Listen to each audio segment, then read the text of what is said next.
What's going on, guys? My name is Matt Pinella and I'm here with Norse Tools to show you how to frame a 16-inch on-center wall. Let's get started. Alright, so when we're framing, what we're going to want is 3 plates. You have a bottom plate, also known as a sill plate or a mud sill. You have a top plate, then you have a double top plate. We're going to go ahead and do layout right now. All 3 of these are cut at 6 foot. We're going to pull this top plate, set it aside for now, and lay out these 2 here. This is where people start to get confused. 16 inches on center. You're not going to mark 16. You're actually going to mark 15 1/4 and 16 3/4. What that does is when you get to 4 foot and you have a 4 foot sheet of OSB, 4 foot sheet of drywall, 8 foot sheet of drywall, it's going to land right there and split on a stud. So we're going to keep laying out. We have 16.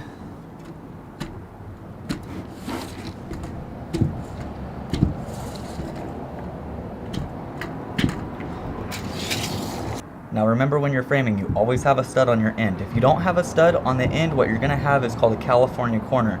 I'll show you how to build one of those in just a sec.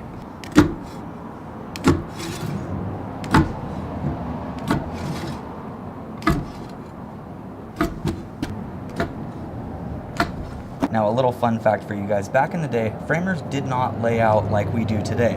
They wouldn't mark both sides of your stud. They would mark center, and that was it. If you couldn't put a stud on center, you shouldn't be framing. Alright, so we're going to go ahead and take one stud, put it on edge just like that. Take the other stud, lay it on top, flush up your ends, and then you want to make sure that's nice and flush there. We're going to go ahead and pin it all the way down.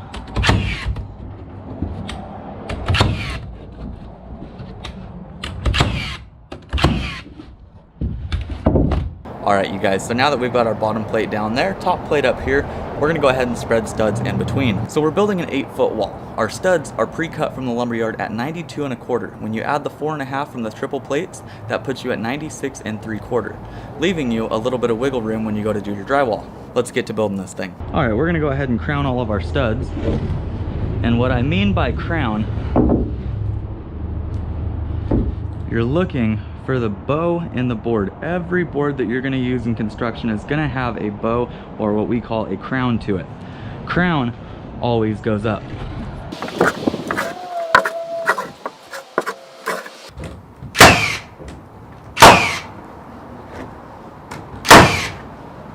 Now, a few things when you're framing your walls. You want to make sure that the top of your stud here is flush with bottom plate. If it's not, that's going to create a hump in your drywall. But you don't want your hands too close to that right there in the case that a nail pops through the top. Hold your hand back just a hair.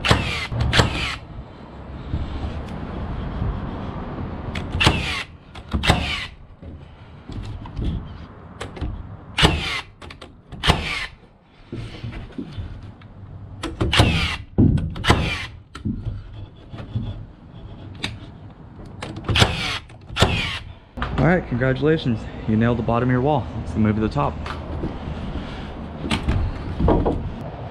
You want to make sure you're flush to the side right there.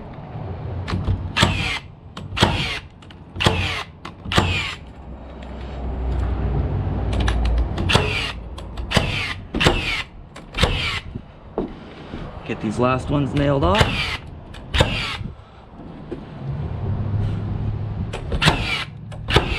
Bingo. Now we've got our double top plate. Always think about other trades while you're nailing off. For instance, if a plumber has to go through here with a pipe, the last thing he wants to hit is a nail going up.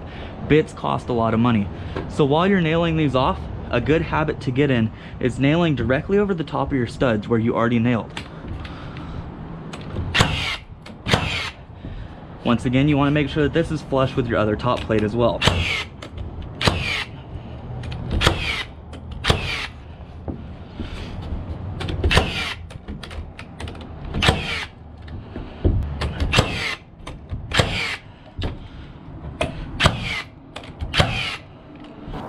Congratulations, guys, you just put together your first wall.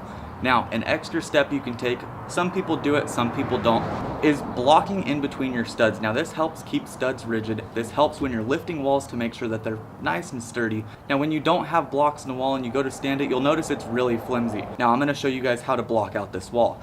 As I said though, this is an additional step. You don't have to do it, but I highly suggest doing it. Don't ever want your blocks to be too tight, because what'll happen is you'll notice a bulge on both sides of your wall. So we cut them a hair short. What we call a standard block is 14 3/8.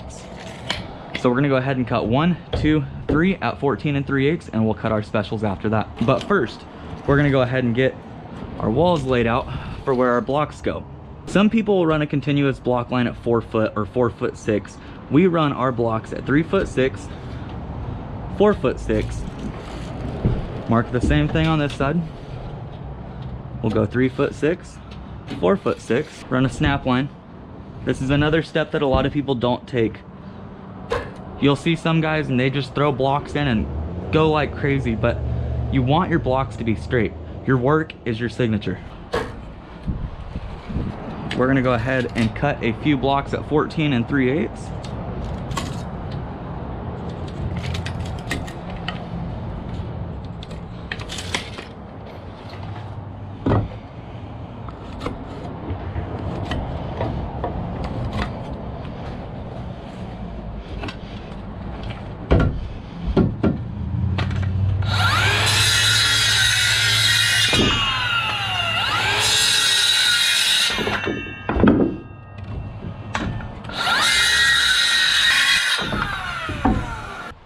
So we've got our block for there, there, and there. We're gonna go ahead and cut our special block for here and our last block there. Now here's an advanced tip for those of you that have been framing for a little while, or maybe you're comfortable with a saw. I don't suggest this to the people that are building the wall for the first time. So you set your blocking material in here, hold it a little bit off that stud, set your saw up just like this, and run it along that stud. They fit perfect every single time. Now we do have a 2x4 in here for our drywall backing with our Cali corner. You can go ahead and notch out that 1.5 by 3.5, or you can run your block sideways like that. Either or works just fine. For me personally though, I am gonna go ahead and notch it.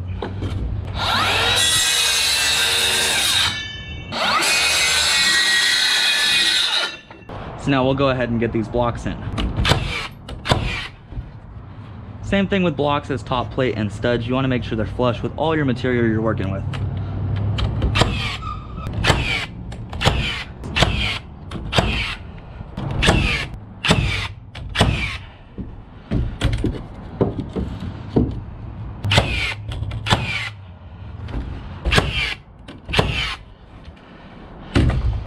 Now I'm going to show you that trick that I showed you over there for nice, quick, easy cutting, except for without the demonstration. So I'm just going to go ahead and make our cut. You'll see how quick that method is. Instead of getting out a tape measure, all that other gunk,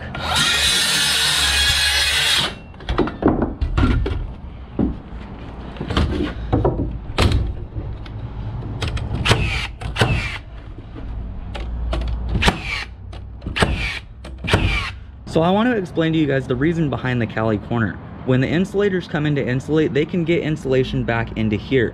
While if you were to do one stud here, one stud there with a little block in between here, that creates a dead space, and you don't want that with an energy efficient home. You will see guys use triple studs here as well.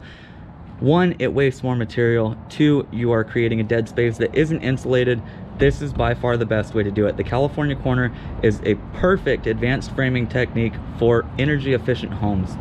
I highly suggest you use this method. All right, you guys, I wanted to congratulate you on building your first wall.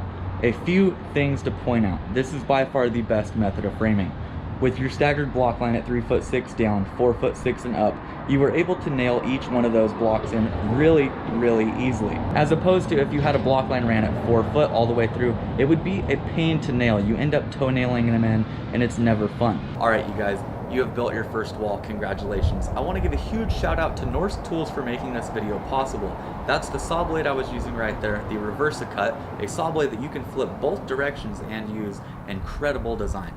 Check out their website right here for all of your saw blade needs. They also have a 13-inch industrial cutter that will blow your mind. Hardy lap siding, all that bad dust that you have to breathe in, No longer with this cutter. With the push of a handle, your cut looks like factory. Check out their website for all their products and more. That is all we have time for today though, guys. My name is Matt Pinella with Matt Bangs Wood. Thank you for watching.